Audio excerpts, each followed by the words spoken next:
Assalamualaikum warahmatullahi wabarakatuh.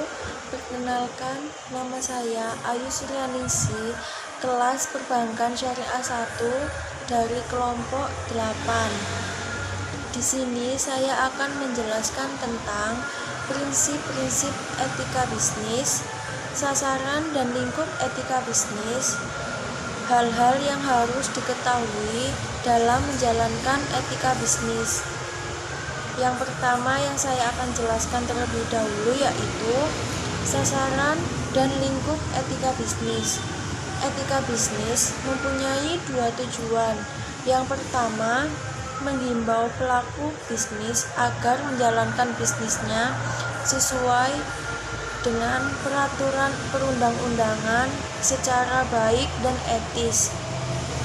Lalu yang kedua, untuk menyadarkan masyarakat, khususnya konsumen, buruh atau karyawan, dan masyarakat luas akan hak dan kepentingan mereka yang tidak boleh dilanggar oleh siapapun.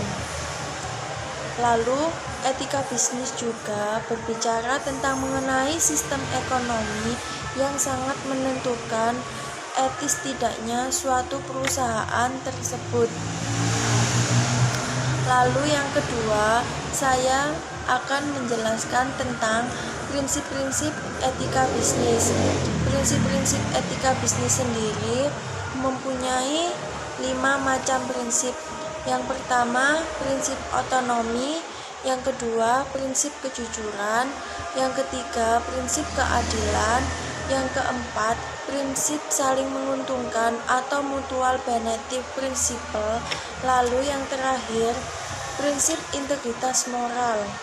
Nah, di sini saya akan menjelaskan satu persatu dari prinsip-prinsip tersebut.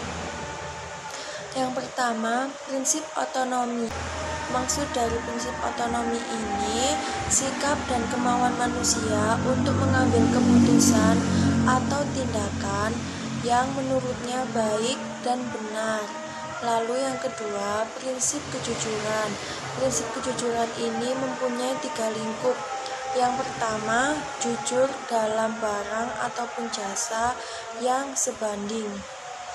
Lalu yang kedua, prinsip dalam pemenuhan syarat-syarat perjanjian dan kontrak. Lalu yang ketiga, jujur dalam hubungan kerja intern dalam suatu perusahaan. Lalu yang ketiga, prinsip keadilan. Prinsip dari keadilan ini menuntut agar setiap orang berlaku adil secara sama sesuai dengan aturan yang berlaku, sesuai kriteria yang rasional objektif. Prinsip saling menguntungkan atau mutual benefit principle. Maksudnya, menuntut agar bisnis dijalankan sedemikian rupa sehingga bisa menguntungkan satu sama lain atau bisa menguntungkan semua orang.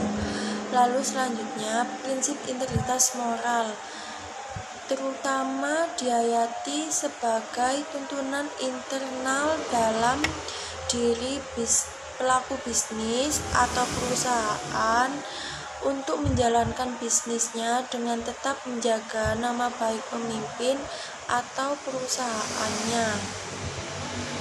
Lalu materi yang terakhir yaitu hal-hal yang harus diketahui dalam menjalankan etika bisnis.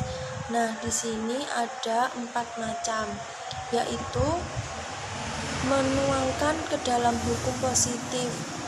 Nah, perlunya menuangkan ke dalam hukum positif ini untuk melindungi perusahaan yang aturannya itu lemah atau seperti proteksi terhadap pengusaha yang lemah. Lalu yang kedua, mampu menyatakan yang benar itu benar.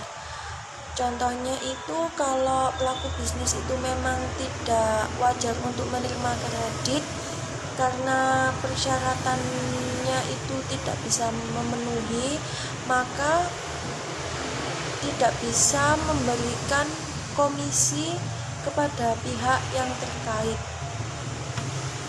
Lalu selanjutnya, pengembangan tanggung jawab sosial atau social responsibility. Nah, pelaku bisnis di sini dituntut untuk peduli keadaan masyarakat sekitar, bukan hanya dalam bentuk uang, tapi lebih kompleks lagi. Lalu yang terakhir, memelihara kesepakatan.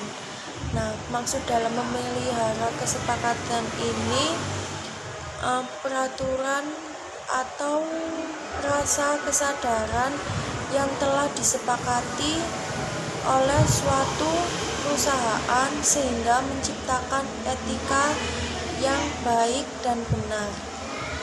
Sekian materi yang saya sampaikan. Mohon maaf jika ada kesalahan kata maupun tindakan. Wassalamualaikum warahmatullahi wabarakatuh.